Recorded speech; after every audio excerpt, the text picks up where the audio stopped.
महायुतीला मात्र आता जवळपास 4-5 दिवस म्हटले तरी भाजपचा नेता निवड देखील झालेला नाहीये. उशिराचं नेमकं कारण काय काय एकंदरीत तुमचा याबद्दलची माहिती? नाही, उशिराचं कारण साधा आणि सरळ आहे. आम्हाला तर बहुमत आहे, स्पष्ट बहुमत आहे. आजही आम्ही काळजीभाऊ केअरटेकर गव्हर्नमेंट आहे. 4 दिवस विचारपूर्वक निर्णय करायला लागले आणि हे आमच्यासाठीच नाही. तुम्ही बघितलं असेल जिथं जिथं स्पष्ट बहुमत ज्या ज्या पक्षाला 1952च्या सार्वत्रिक निवडणुकीनंतर लागलं आहे, ज्यांना ज्यांना बहुमत प्राप्त झालं त्या त्या राज्यामध्ये अनेकदा असं झालं आहे दुसऱ्याच दिवशी शपथ होते असं म्हणणं गैर आहे.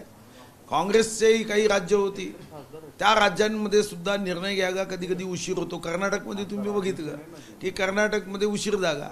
तर मला व्यक्तिगत रीतीने वाटतं की बहुमत आहे म्हणून 24 तासात शपथविधी घेतला पाहिजे आणि अल्पमत आहे म्हणून काहीतरी 24 दिवसात घेतला पाहिजे असं नसून, बहुमत असेल तर कदाचित थोडे जास्त दिवस लागतात. बहुमत आहे भाऊ, तुम्हाला खरं आहे.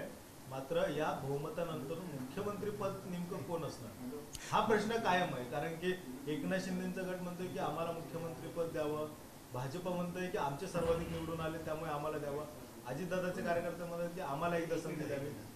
हे असं आहे नैसर्गिक. मला सांग ना,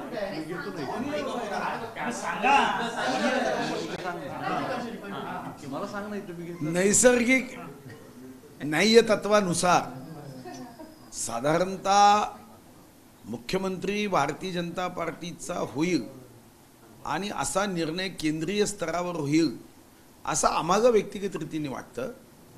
निर्णय घेण्याचा अधिकार कोणाला आहे? निर्णय घेण्याचा अधिकार हा विश्वगौरव, देशगौरव, गरीबों के मसीहा नरेंद्र मोदीजी व माननीय अमित भाई जे स्वतः या देशाचे HM आहे आणि त्यांनी H फॉर हरियाणा आणि M फॉर महाराष्ट्र निवडून आणला.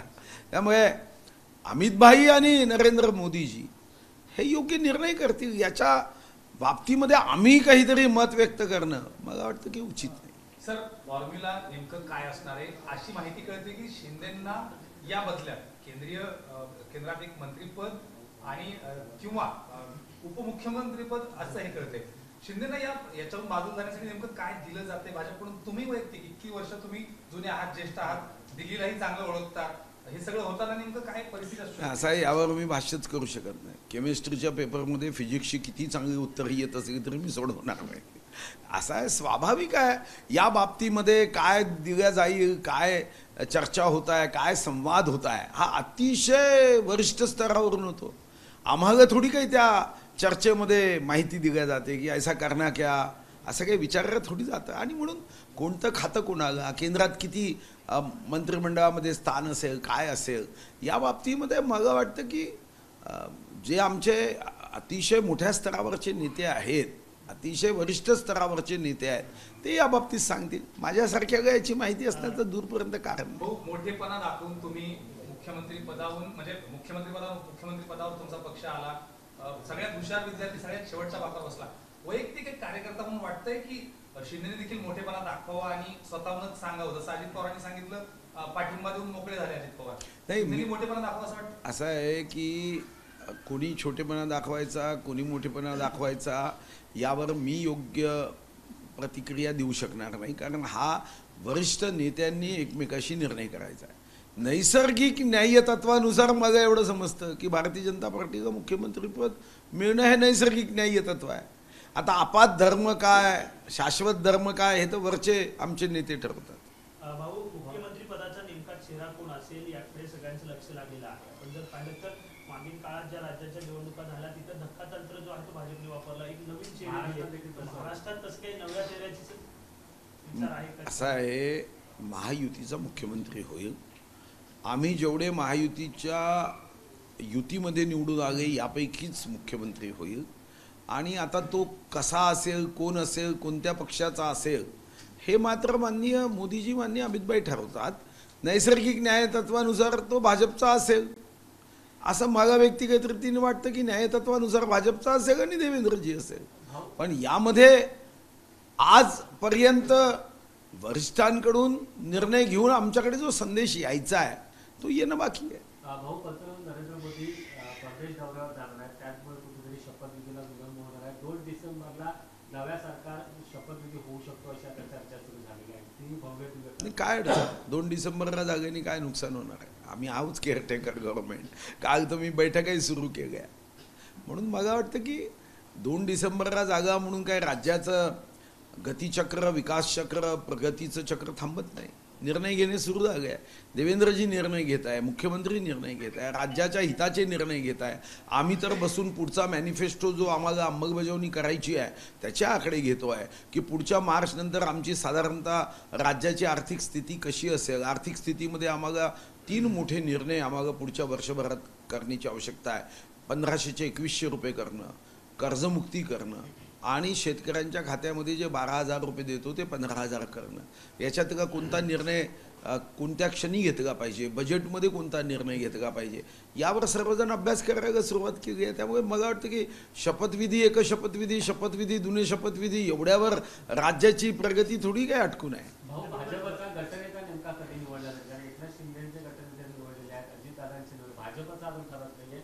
येत्या शुक्रवारपर्यंत गटनेता भाजपची निवड होईल आणि देवेंद्र फडणवीस नाही, त्यांच्या पक्षामध्ये थोडं सोपी आहे कारण ते स्वतःच अजितदादा राष्ट्रीय अध्यक्ष आहे, एकनाथ शिंदेजी राष्ट्रीय अध्यक्ष आहे आणि राष्ट्रीय अध्यक्ष म्हणून त्यांनी बैठका घेतल्यात आणि गटनेता ठरवला. आमचे राष्ट्रीय अध्यक्ष जेव्हा संदेश देतील तेव्हा आमचाही गटनेता ठरेल. भाऊ, निवडणुकीनंतर निकाल लागल्यानंतर तुम्ही एकमेव भाजपच्या नेत्या जे दिल्लीवारी करून आलेला आहात. काय दिल्लीचं वातावरण कसं वाटतंय? खूप थंडी आहे, अमित शहांची सुद्धा भेट घेतली असं कळतंय. काय नेमकं अमित भाऊंच्या काय भावना आहेत महाराष्ट्राच्या निकालाबद्दल? असं आहे, मी ज्या दिवशी दिल्लीत गेलो त्या दिवशी सर्वात चांगली गोष्ट अशी असेल तर या 90 दिवसापैकी सर्वात कमी प्रदूषण त्या दिवशी होतं. हा पहिल्या भेटीमध्ये मी अनुभवला आणि हे मला राजनाथजींनी त्यांच्या प्रदूषणाची एक तिथं स्क्रीन लागली आहे. मला म्हणाले की सबसे कम प्रदूषण आज है इस 90 दिन का. दुसरं, थंडी तेवढी बोचरी नव्हती, थंडी चांगली होती, जी हवीहवीशी वाटणारी थंडी होती. आणि म्हणून मला वाटतं की आमच्या विजयानंतर दिल्लीमध्ये सुद्धा हवीहवीशी वाटणारी थंडी आणि प्रदूषण मुक्तीकडे दिल्लीचा प्रवास जेव्हा बघितला तेव्हा मला आनंद झाला. आणि मी त्या दिवशी अमितभाईंना नाही भेटलो. मी त्या दिवशी काही अशा व्यक्तिगत काही भेटी होत्या. राजनाथ सिंगांसोबत माझ्या जिल्ह्यामध्ये सैनिक शाळा आहे, डिफेन्स आहे. मी किसन रेड्डीजींच्या भेटलो कारण माझ्याकडे कोल माइन्स आहे आणि त्याचे काही प्रश्न आहे. मी सर्वानंद सोनवालजींना भेटलो. इथं आमच्या JNPT किंवा BPTमध्ये आमचे मँग्रोव्सच्या बाबतीतले काही विषय आहे. आमचे काही इथं मोठ्या पद्धतीने आमच्याकडे इतके शिवकालीन आयुध आहे, त्या संदर्भात मी भेट घेतली. राजनाथ सिंगांकडे 26 जानेवारीचं चित्ररथ आमचं जे आहे ज्याच्यामध्ये त्यांनी काही विषय दिले त्या संदर्भात आम्ही काही मधाचं गाव किंवा आमच्या ज्योतिर्लिंग, तर असे अनेक विषय आहे. पण दिल्लीला गेल्याने एवढी अडचण निर्माण होते हे माहीत नव्हतं आणि म्हणून मी निर्णय केला सरकार बसल्यानंतरच गेलं पाहिजे, त्याच्या अगोदर जाणं गरज आवश्यक नाही. भाऊ, निकाल बघितल्यानंतर एक जाणवतं की मराठा आरक्षणामुळे जो काही एक भाजपच्या विरोधात चित्र निर्माण झाल्याचं दिसत होतं, कुठेतरी ओबीसी संघटित मोठ्या प्रमाणात झाला आणि इतकं दैदप्यमान यश महाराष्ट्रात भाजपला मिळालं. त्यामुळे ओबीसी चेहरा यंदाच्या मुख्यमंत्री पदावरती विराजमान होईल अशी काही शक्यता वाटते?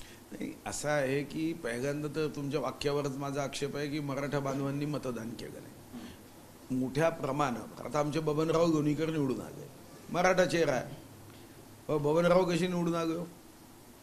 असं आहे की मागच्या लोकसभेमध्ये आम्हाला खरोखर मतं कमीच नव्हती, पण आपल्याकडे शेवटी तुम्ही एका सेकंदानेही जेव्हा ऑलिम्पिकमध्ये गोल्ड मेडलमधून मागे राहता तेव्हा तुम्ही कधीच विचार करत नाही की हा पुढच्या ऑलिम्पिकमधला नंबर 1 होऊ शकता. लोकसभेमध्ये 2,50,00,000 मतं त्यांना होती, 2,48,50,000 मतं आम्हाला होती. पण तुम्ही कधी त्याचं विश्लेषण करताना आम्ही 1,50,000 एवढ्या कमी मतांमध्ये किती जागा गमावल्या याचं विश्लेषण झालं. आम्ही मुंबईमध्ये 26 लक्ष मतं आम्हाला होती, 24 लक्ष महाविकास आघाडीला होती, पण तुम्ही कधी त्याचं विश्लेषण केलं नाही. जसं आत्ताही उशीर होत आहे त्याचं विश्लेषण तुम्ही इतर राज्यांमध्ये जेव्हा जेव्हा सरकार त्या पक्षाची आली तेव्हा किती दिवस झालेत याचं विश्लेषण तुम्ही कुठं करतात? मी देतो तुम्हाला दुपारी आकडेवारी. अशा अनेक राज्य आहे की प्रचंड पाशवी बहुमत आलं पण निर्णय घ्यायला 10 दिवस लागले, 15 दिवस लागले. आणि म्हणून काही जे प्रश्न विचारले जातात ते तात्कालिक असतात. यामागे अनुभव जर विचारात घेतला तर लोकसभेच्या निवडणुकीत वारंवार देवेंद्रजी, मी स्वतः सांगितलं की आम्हाला जनतेचा जनादेश कमी नाही आहे, पण त्याचं डिस्ट्रीब्युशन ऑफ वोटिंगमध्ये, थर्ड पार्टी वोटिंगमध्ये, या साऱ्यांमध्ये आम्ही कुठं कमी पडलो. आणि नरेटिव्ह सेट करणे म्हणजे आरक्षण रद्द होणार ही भीती व्यक्त करायला, जसं आपण बघितलं की लहानपणी गाणगा आगा रे आगा हे म्हणायचं आणि नंतर काय करायचे ते त्या कथेमध्ये लोक घरात गेल्यावर मग चोरी मारायचे, तसं होतं. आणि एक गोष्ट तुम्ही लक्षात घेतली पाहिजे की या निवडणुकीत त्यांना ते वारंवार खोटं बोलणं शक्य नाही होत ना.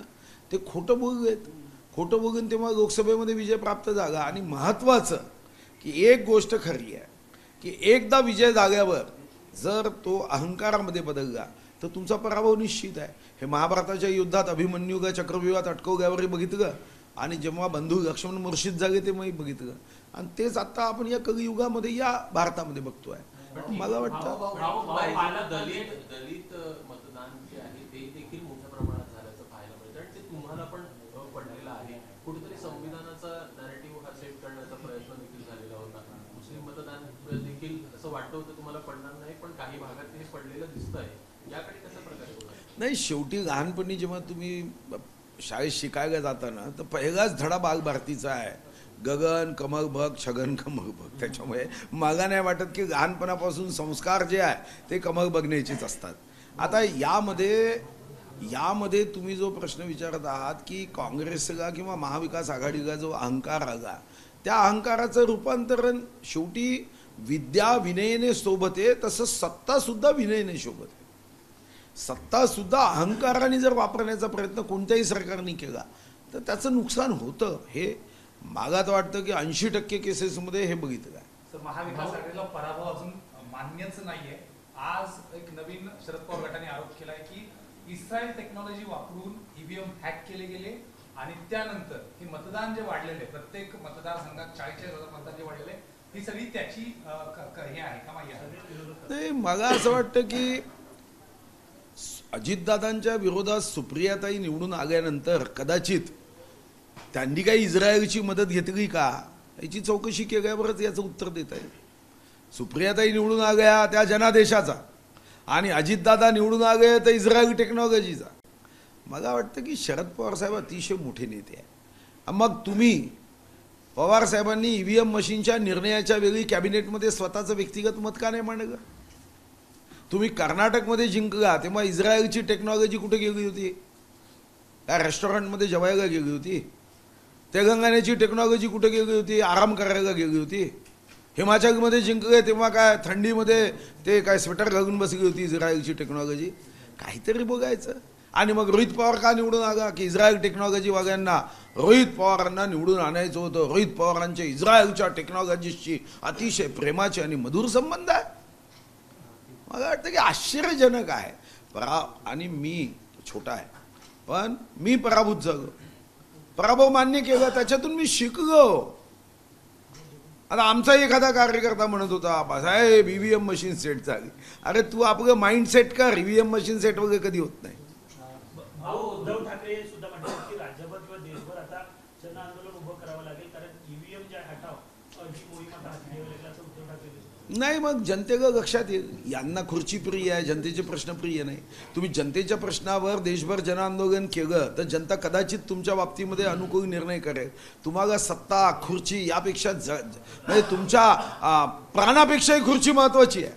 कशासाठी जनआंदोलन? तर या देशामध्ये 2014 पर्यंत 6.5 कोटी परिवार हे झोपडीत राहत होते, त्याच्यासाठी जनआंदोलन नाही आहे. या महाराष्ट्रामध्ये काँग्रेसच्या राज्यात 1,98,00,000 लोक हे रोज 13 रुपयापेक्षा कमी उत्पन्न होतं, त्यासाठी जनआंदोलन नाही आहे. मुंबईमध्ये एवढे वर्ष मुंबईत तुमची सत्ता होती, मुंबईमध्ये गोरगरीब कष्टकऱ्यांना झोपडीमध्ये जगावं लागायचं, अतिशय वाईट अवस्थेत जगावं लागायचं. त्याच्याबद्दल तुमच्या मनात काहीच नाही आहे. तुमच्या मनामध्ये कर्नाटकमध्ये 2 रुपये 3 रुपये डिझेल पेट्रोल वाढवलं, त्यासाठी जनआंदोलन करायचं नाही आहे. तुम्हाला जनआंदोलन कशाला की आम्हाला पहा मतं व्हा? हे आश्चर्यजनक आहे. जनता यांच्या विरोधात जाईल. पुढच्या वेळी यापेक्षा दारुण पराभव कदाचित होईल. जर हे हम नाही सुधरेंगेचा नारा केला ना तर मग यांना जनता सुधरून देईल. उद्धव ठाकरेंनी एकला चळवळीचा नारा दिलाय पालिका निवडणुकीचा. नाही ठीक आहे, त्यांना माहिती आहे की आता मुंबईमध्ये त्यांना शहर नको, त्यांचा गैरसमज आहे मुंबई जिंकू. मुंबई आता जिंकत नाही. मागच्याच निवडणुकीत 84 जागा त्यांच्या होत्या, 82 आमच्या होत्या. तेव्हा मग अजूनही आठवतो त्या बैठकीत आम्हाला संदेश आला की तुम्ही तुमचा उमेदवार उभा करू नका. तेव्हाही आमचा महापौर म्हणू शकत होता, पण वातावरणामध्ये कारण नसताना बिघाड होऊ नये म्हणून तेव्हा आम्ही मुंबईमध्ये आपला महापौर केला नाही. अब तो महापौर मुंबई का हमारा ही होगा, महायुति का ही होगा, चाहे कितना भी तुम कोशिश कर लो. पालकमंत्रीपदावरून कुठेतरी एक पाहायला मिळत आहे की ज्या पद्धतीने पालकमंत्रीपदावरून गेल्या वेळेस देखील वाद झाला होता आणि यावेळेस पुन्हा एकदा आता पालकमंत्री असेल मंत्रिपदांवरून रसिकेत सुरू झालेली आहे. नाही, कुठेही होणार नाही. कसं आहे, एखाद्याने एक साधं मत जरी व्यक्त केलं ना तर आपण त्याला TV चॅनलमध्ये आता मतभेद या शब्दाचा उपयोग करतो. मला व्यक्तिगत रीतीने वाटतं की आपले मतच मांडायचंच नाही का. हां, मत मांडल्यावर हट्ट करणं हे गैर आहे आणि आमच्या महायुतीमध्ये कुणीही हट्ट करत नाही. मत मांडतो, मताचा आदर सन्मान झाला तर ओके, मताचा सन्मान न होता मताच्या विरोधातही निर्णय झाला तरी तो आम्ही ऐकून घेतो. भाऊ, एकीकडे तटकरे आणि सुनील प्रभू अमित भेटले. अजित पवारांनी यापूर्वी पत्र दिले, जाहीर देखील केले, फक्त शिंदेकडून पाठिंबा तुम्हाला बाकी आहे. आजच्या भेटीदरम्यान काय म्हणाल? अमित शहाना भेट झाली लोकांची. नाही ठीक आहे, त्यांची भेट झाली तर मला कसं माहीत होईल? काही अमितभाई थोडी मला फोन करून सांगतील की या भेटीमध्ये ठरलं. ती तर अमितभाईंनाच विचारावं लागेल की त्या भेटीत काय झालं. मला इतकं माहिती आहे की महायुतीचं सरकार येईल आणि पुढच्या 5 वर्षात आम्ही आमचा जो वचननामा आहे, संकल्पपत्र आहे, छत्रपती शिवाजी महाराजांचा रयतेच्या राज्याचा जो संकल्प आहे इतक्या वेगाने पूर्ण करू की पुढच्या 5 वर्षांनंतर 29 मध्ये भारत माता की जय म्हणत हा एक है तो सेफ है या दृष्टीने मतदार विचार. भाऊ, एकनाथ शिंदेनी उपमुख्यमंत्री पद घेण्यास नकार दिलेला आहे अशी आता माहिती समोर येते. नाही, अजून माझ्यापर्यंत माहिती आली नाही, त्यामुळे मी प्रतिक्रिया देत नाही. तुमच्यापर्यंत माहिती आहे तर तुम्ही नक्की काय ते ठरवा. माझ्यापर्यंतही माहिती नाही. शिंदेनी बंड केला त्यामुळेच मागच्या काळात भाजप सत्तेत आलं. मग हे काय नवीन आहे का? सूर्य हा सूर्य पूर्वेकडून उगवतो असं मी तुम्हाला सांगितलं, तर काय नवीन आहे? अहो, तो पूर्वेकडूनच उगवतो. तेव्हा त्यांनी बंड केलं नसतं सत्तेच्या विरोधात आणि स्वर्गीय हिंदू हृदय सम्राट बाळासाहेब ठाकरेंच्या विचाराचा हाती झेंडा घेऊन त्यांनी जर विभीषणाचं रूप धारण केलं नसतं तर सत्याचा विजय कसा झाला असता? हे काही नवीन थोडी आहे. भाऊ, मनसे आता म्हणते की महायुतीने कुठेतरी आम्हाला फसवलेलं आहे. नेत्यांच्या प्रतिक्रिया आल्या. लोकसभेला मात्र पाठिंबा घेतला आणि विधानसभेच्या वेळी मदत अनेक ठिकाणी करू असं सांगण्यात आलं, परंतु केली गेली नाही. असं आहे की असं कधी झालं हे कोणालाच माहीत नाही. आजकाल चर्चा ज्या होतात त्या 2 लोकांमध्ये होतात असं सांगितलं जातं. ते किती खरं किती खोटं, एकही साक्षीदार नाही, कोणी पंच नाही, कोणी गवाही नाही, काय नाही. आणि जेव्हा आपला पराभव झाल्यावर त्याला असं काहीतरी स्टँडर्ड रूप द्यायचं, आधार द्यायचा. मला वाटतं की ह्या आता बंद झालं पाहिजे. जर तुमची गुप्त चर्चा आहे तर उघड कशाला करता? मग गुप्तच ठेवा ना, कोणी थांबवलं तुम्हाला? उपमुख्यमंत्री पदासाठी आता शिंदेकडून 2 नावं जाहीर करण्यात येणार आहेत, त्याबद्दल तुम्ही काय बोलता? नाही, मग त्यांचा प्रश्न आहे तो, माझा काय प्रश्न आहे? मी जर कॉमर्सचा विद्यार्थी असेल तर सायन्सचं पुस्तक घेऊन मी कशा अभ्यास करू? दिल्लीने डोळे वटारल्यानंतर घाबरणारे आता मात्र आव्हान देत आहेत असं संजय राऊत यांनी एकनाथ शिंदेना म्हटलं. सोनियाजींकडे 3 दिवस जाऊन मुख्यमंत्री पद मागणाऱ्यांना असं वाटणं हे नैसर्गिक आणि स्वाभाविक आहे. भाऊ, दुसरीकडे गुजरात पॅटर्न नुसार आहे की मंत्रिमंडळाचा विस्तार केला जाईल असं देखील चर्चा. नवीन चेहऱ्यांना संधी आहे ती दिली जाईल. काय माझ्याचकडे इंटरव्ह्यू घेऊन तुम्ही माझ्या मागे का लागलात? एबीपी माझा, उघडा डोळे बघा नीट.